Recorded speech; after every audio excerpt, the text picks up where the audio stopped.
Well, hello and welcome to 360 Insights HR Tech Chat. I am very honored today to be here with Dr. Steve Hunt. Um, he is the chief expert at SAP and best-selling author of Talent Tectonics. So, Steve, welcome. So great to have you here today. Thank you. It's great to be here. I'm looking forward to this conversation, Jennifer. We've been chatting about today's topic quite a bit, so I'm excited to dive into it. Yeah. So today we're going to be talking about the new era of restructuring. And that's really what brought us together. And we're collaborating on a research piece around it. Yeah, and it's funny because we were chatting and we realized that Jen and I have been like 1 degree of separation for like years and years, and we finally connected. And immediately we're talking about what's going on in the world of work and got talking about this restructuring coming up, which I think us and a lot of people are like, we're kind of feels like we're talking ourselves into a recession.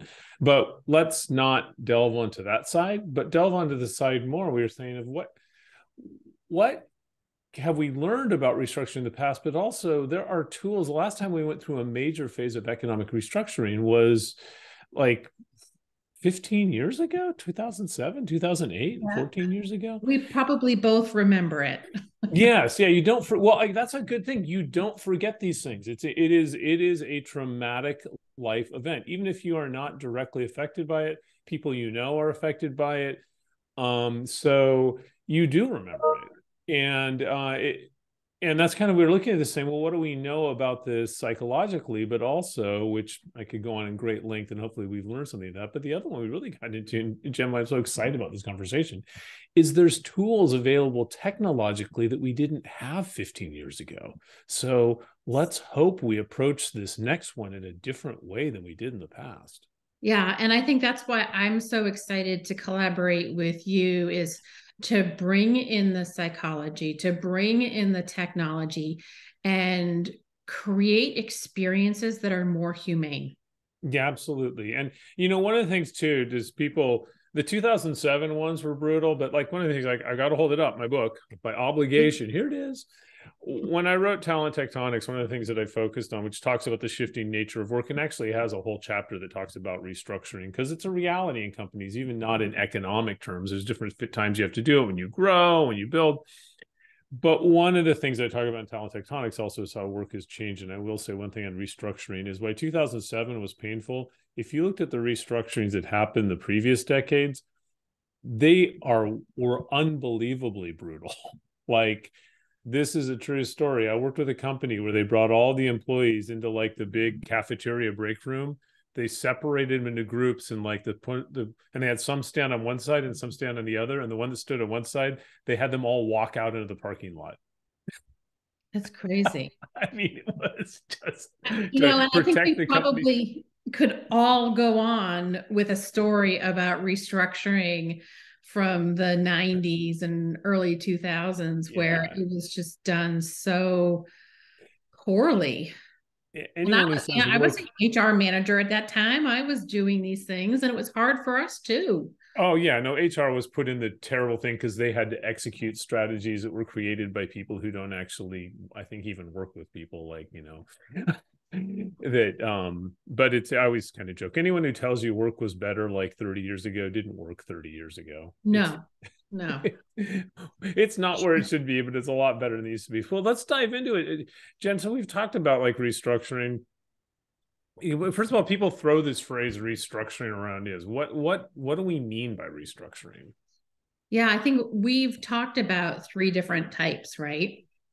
Uh, Mm-hmm. and the different types are sort of initiated by different aspects in a business, whether it is a financial restructuring or a business restructuring, and even, or this is hard to say, an organic restructuring. Yeah. Yeah, I think it's like how we kind of talked about this, and define a restructuring, first of all, that it's any time when there's a significant change to the roles and reporting relationships of people in a company. So it's not just people being laid off, obviously. And it's also not just adding people into existing roles. It's when you're significantly creating different roles and reorganizing the organization. And when you look at it this way, there are really kind of three reasons that drive restructurings. One is operational, which is, our company strategy changed. We're growing in certain areas, less in other areas. So we're going to move people around. I would also put under the operational, if you're really honest about it, sometimes it's just ego driven when leaders like, I think the company would look better if there were more people under me. Or when you get a new leader in, yeah, and he or she wants to do things differently. We certainly read about headlines. So but they always call that strategic, even though if it is ego driven. But there's the operational restructurings. The other one is economic, which is the ones that I think creates the most anxiety, which is the layoffs and that sort of thing like that. And then the third one, which really didn't exist as much in the past, but because of technology is becoming a lot more prevalent, is what I call organic restructuring, which is significant movement of employees around the company that's initiated by them. Yes. They're like, I don't want to work in this department anymore. I want to work in that department. So I'm going to move to that department. And by the way, if you don't let me move, I may quit entirely. So which is a different, but often we don't think of things like in the tech space, this is called like the talent marketplaces or opportunity marketplaces that are designed to promote employees going to different parts of the company.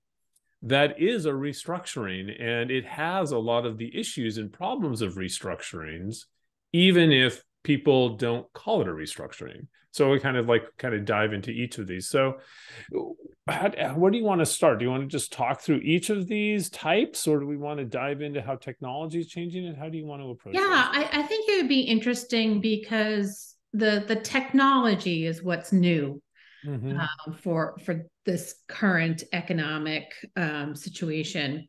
And it's, there's different types that are going to help make this more humane, these restructurings, these redeployments more humane. You already mentioned the talent marketplace. Are there a couple others that are top of mind for you? Well, I think we have a list. There's a bunch that I would go through. I think we have to explain a little bit of what they're doing. So first of all, and before we get into this, one of the things that's different about the restructuring we're going through now is we have record low unemployment, chronic skill shortages. When I'm looking at companies getting rid of people, I'm thinking, are you not planning to grow again? Is there some way that aside from, we know a lot more about how to more effectively manage people in restructuring, and you can make arguments that you should never restructure or almost never do it. Sometimes the reality is companies have to do it, right? But the issue is, how do we do restructuring in a way that is minimally disruptive to the company and minimally disruptive to employees? So when I look at this, the technologies that exist now that really did not exist in 2007, one we just mentioned, talent marketplaces or opportunity marketplaces, which are tools designed to identify employees based on skills and interests in one part of the company and link them to opportunities in other parts of the company. And particularly in large companies, this is a big issue. There may be a need for somebody's skills that they're not even aware of because it's in a completely different department. So those definitely enable restructuring. Historically, they've been thought of more as a career development tool. Absolutely. Career development, career pathing. But I think that's also one of the reasons, as I'm talking to companies that are using them, they're saying, yeah, from an employee perspective, it may be career development. From a manager perspective, you just took away some of my headcount. You didn't give me any backfill. That sounds like a restructuring. So what is a career development for an employee is restructuring for a manager. So that was one. I'll just go through the list really quick if you want, Jenna. Yeah. Related to talent marketplaces is artificial intelligence linking tools and skills ontology tools. So these tools that allow us to get a much better understanding of both what skills do employees have, what skills does the company need, and then you can use that information for learning, training, workforce planning, and then again, it often feeds into these opportunity talent marketplaces. I think there's also a connection between skills and the strategy, right? And understanding the skills that you have helps you to understand the readiness to achieve your strategy. Yeah. So and how you need to restructure, because part of it is, if a company goes, wow, we're going to build this division, it's like, well, you have no people with those skills. Because all restructuring, it's not just about downsizing, right? It's strategic. Yes. It's often about growth. So much better insight into how's our strategy going to impact by the availability of labor in our company, and how do we need to plan that out? So I think that's really interesting. There's a lot more interesting data that can start feeding into sort of companies' strategic decisions about their workforce from artificial intelligence and these skills analysis tools. It might be a good term for them. The next one, so we talk about skills, that's the hard part of an organization, but the part that makes an organization actually run is relationships. Right. Organizations are communities of people that are sharing resources around mutually supportive goals. That's what an organization is. And I think one of the most underutilized tools in the field of HR in general, but particularly restructurings, is organizational network analysis tools, which are tools that there's different ways of doing it. Sometimes they're survey-based. Sometimes they look at communication patterns, like through email and stuff like that. But they do is they basically show you who works with who's interacting with org chart. Beyond the org chart, right? Because it's not the org chart, because the org chart is not the way the world works. And so using these tools, because I think one of the things I've definitely seen in restructurings, and I talk a lot about this in the book because I think when I was writing it, because I've seen it play out, that what makes a company highly performing, especially a really knowledge service-based company, is relationships. And when you eliminate people based on org charts or spreadsheets, you have no idea of what relationships you're destroying, right, or severely damaging. And often some of the most critical people in the company aren't necessarily the ones who have highly visible roles, because just because you know where a person sits does not mean you know the impact they have on people in other parts of the organization. And so I think the use of organizational network analysis tools is, it's almost crazy to do restructurings without them, but most companies don't use them, so they're doing it all the time. Right. Well, maybe people don't even know that technology exists, that it's possible. Yeah, I think that's exactly the issue. And it's starting to get more aware. I'm going to give a shout out to a colleague, Michael Arena. I don't know if you know Michael Arena, but some of his colleagues, they wrote a book on this, but he's done a lot of work in this area. So very applied. The next one, so we kind of got through talent marketplaces, AI skills analysis, or organizational network analysis and relationships, is compensation technology. Compensation technology, again, if you use it, a lot of companies don't, is getting far more sophisticated, particularly around like commission management and much more complicated pay structures. And I saw this in the pandemic, where companies that had large commission-based workforces, their ability to avoid having to let people go was heavily influenced by their ability to really change their pay structure quickly. To say what we thought we could achieve is not achievable. If people can't sell, they don't get paid. If they don't get paid, they're not going to stick around. But conversely, we have to make sure that we figure out some way that we can pay them and balance this out. And so I think much more leaning into the technology used for pay, including, and this is something I also, I think we have to challenge the assumption, compensation can go down. It doesn't have to be all or nothing. That's a tough one, right? Yeah. I agree with you. People make decisions all the time in their compensation, and it can go up and it can go down. And, I had a experience where during the pandemic, there was a company that asked for a 20% salary sacrifice from all employees. And the CEO was overwhelmed by the messages of support for that decision. Because it meant that people could keep doing good jobs and keep contributing to the mission because they believed in it. And they were willing to take that salary sacrifice. Yeah. And I think the key thing is transparency around this, Mm-hmm. because understandably, employees are going to be wary about this, right? But if you have high levels of pay transparency and you have high levels of transparency on how the company business is doing, people will see that connection. I mean, if you think about compensation as an investment in the future potential of people and their contribution, just like any investment, these things go up and down over time. But the way that companies have historically approached it is like this all or nothing. Oh, you add value, and ooh, you must add no value at all because we totally got rid of you. And Or we're not giving you any salary increases because you've hit the top of your range. yeah, just the way it's done. Whereas if you have sort of a transition, and you say, hey, we've got to raise salaries, if people feel that's unfair, well, then they can leave, but I think much more really treating compensation as an investment and not sort of a transactional reward. Because somebody was told me years ago, I think it's so true. We don't actually pay people for past performance. We pay people on a belief on the future contributions they'll make. Mm-hmm.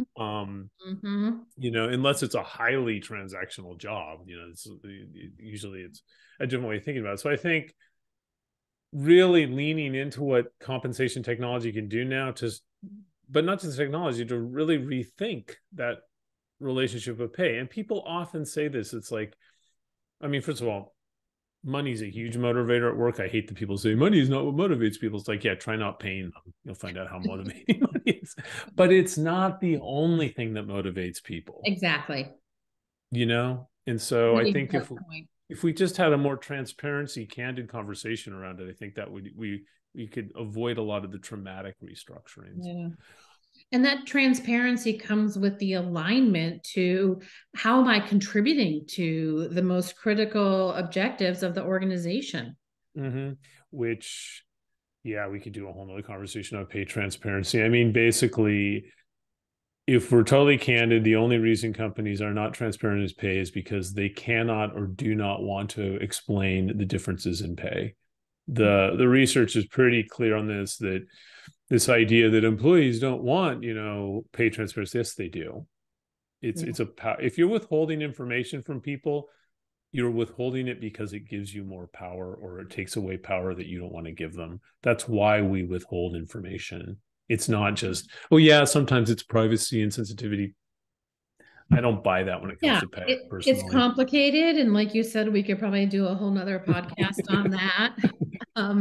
But have you gotten through like the top technology? I have not. That's the crazy thing. There's still more. So many. There's more. So to recap, I feel like it's the 12 days of Christmas. On the first day of restructuring. Sorry, the season we're recording. I hope that doesn't take off.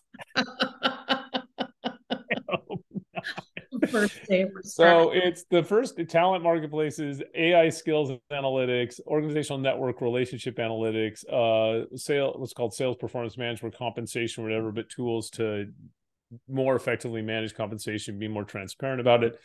Then tied to that, but a little more broader, is analytics tools, particularly that link HR and non-HR data. Yes.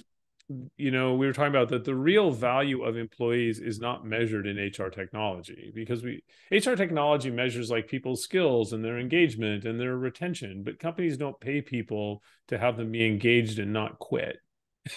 We pay people for, generating productivity, sales, customer service, but that's not measured in HR systems. That's measured in business operations systems. And there is a technology that's sometimes called interoperable technology. There's different terms for it. Invisible technology, I like that phrase, where it's tools that allow you to link together these very disparate systems.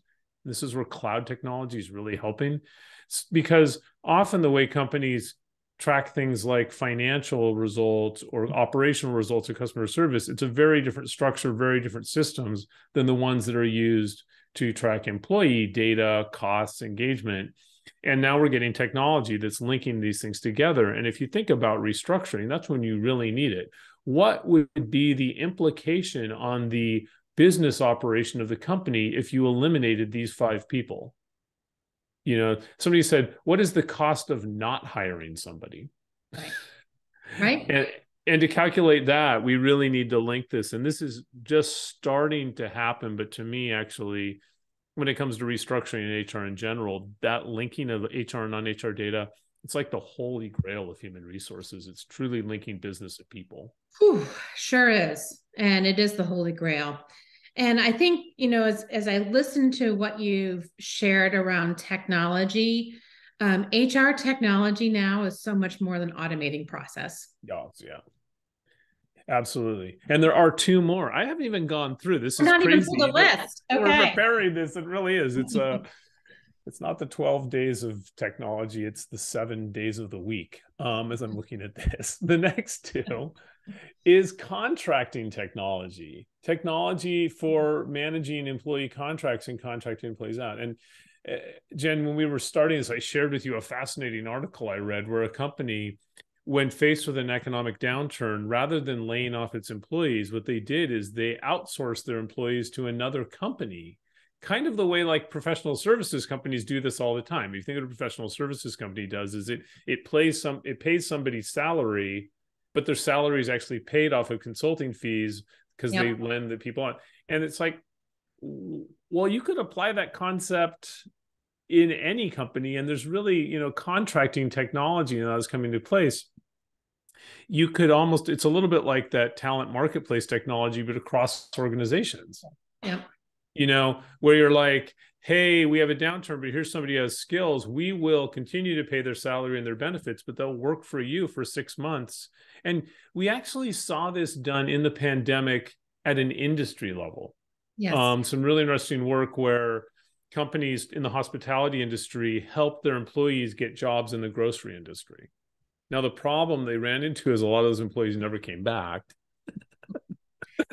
Yes, which can be difficult. But I think in this contracting that you're describing, I think that's just such a beautiful way to help organizations with the cost of employees and the skill shortage. Mm-hmm. Yeah, right? Absolutely. Here's an expert resource to solve your problem, customer. Well, it is, yeah. And thinking about that, and just the also when you treat employees like this, it gets into the very last one, what I call employee listening, and also sort of employee well-being technology. That's technology where you're really trying to understand the experience employees are having, and you're being empathetic to what they're going through. You're getting their ideas and making them feel like part of the process, so that they're part of this change, as opposed to feeling it's being done to them, by soliciting their opinions and showing empathy towards them. That would be, there's been such advances in that technology over the last, 5 years, so that the ability for a company to go through restructuring in far more of a collaborative, we're going through this together, as opposed to the way it will go, especially like 30 years ago, it was completely secretive. And then suddenly everyone in, all hands on Tuesday, 50% of you are gone. It was brutal. Now it could be a lot more transparent. And, and I've seen that happen. It's a rare exception, but I know some companies, for example, that said, this was during the pandemic. They said, look, our market is trashed. This was not hospitality. This was actually in a retail company. And they said, we are going to have to take 25% of our workforce costs out. We're going to have to do it. There's no way we can't economically survive. Or I don't know if that was the exact number, but some number, some significant number. And they actually communicated to their employees, and they say, but we're not going to do it right now. We're going to do it in 6 months. And we're telling you this now because we feel you have a right to know, because this could affect your life in profound ways. It definitely could affect decisions you're making. Like, maybe now is not the time to buy that house if you just moved here, and it showed this empathy for employees by sharing what's going on in a much open way. And I think that's an example of a whole different way of approaching restructuring, the economic restructuring, that really reflects what it means to be an experience management driven company, employee experience driven company, which is not putting employee needs above company needs. It's putting them at the same level. Yes. Yeah. And I love the way that you're thinking about this. I love the way that we've communicated today. We don't want to give away everything we're going to be describing in the paper. This is meant just to build some interest. So I think we got through all the technology pieces. Yes, I think so. And Yes, until I come up with some more. I'll just give you a few more minutes and you'll think about a few more, I'm sure. But like as we wrap up here, um, what's the headline? I think the headline is one is embracing restructuring, that and these different kinds, because we kind of gravitate towards economic restructuring because that's what people think about, but actually what's probably going to become far more prevalent is organic restructuring. Yep. And sort of embracing the chaos of it and saying how, it's like river rafting. When you're going to the rapids, you don't sit back when you go into the rapids, you lean forward and dig in. Yep. So I think it's embracing that, but also doing restructuring in a much more empathetic, we're going through this together, as opposed to this is being done by the company to you, finding ways to really keep employees and companies together. So even if a company, I mean, when you have restructurings, particularly that affect people's careers, the ideal one is one where the person whose career was affected directly is like, yeah, but I was treated fairly and honestly, and I would come back to that company. I hold them no ill will. Or I would be a customer of that company. Yeah, the world changes. And probably even more important is the people that are still in that company are like, yeah, I feel better about this company. Yeah, we lost some people, that were my friends, but the way it was done makes me feel that I would rather be laid off by this company than quit. Yep. you know And hopefully we'll be talking more about boomerang employees, right? yeah, absolutely. Yeah, They're treated well during this difficult time, but they still believe in the company and they come back sometime. absolutely. Because at the meta level, one of the things I talk in talent tectonics, one of the tectonic changes that is changing the nature of work is the fact that we have more people aging out of our labor markets than entering them in many parts of the world. And digitalization is driving more and more demand for specialized skills. So that's why I kind of look back and say, these companies that don't do this right, don't handle the internal organic restructuring right, don't handle the economic restructuring right. If you burn a bridge with a skilled employee, you're going to need them again, unless you're never planning to grow again. Yeah. Maybe that's the headline, right? Yeah. Well, I'm pretty sure that we could continue on in greater detail about this, which is what we're doing in the paper. Yep. I appreciate you being here today, Steve, and sharing your thoughts with us. It's really been wonderful. Well, Jen, likewise, and I'm just excited to work together on this. It's really cool. It was just going back to that paper. We couldn't possibly share our thoughts because they're still coming. We're still having this discussion. It's one of these things when we dove into it, we're just like, there is so much to unpack in this area. It really is. So it's fascinating. So thank you so much. Yeah, thank you.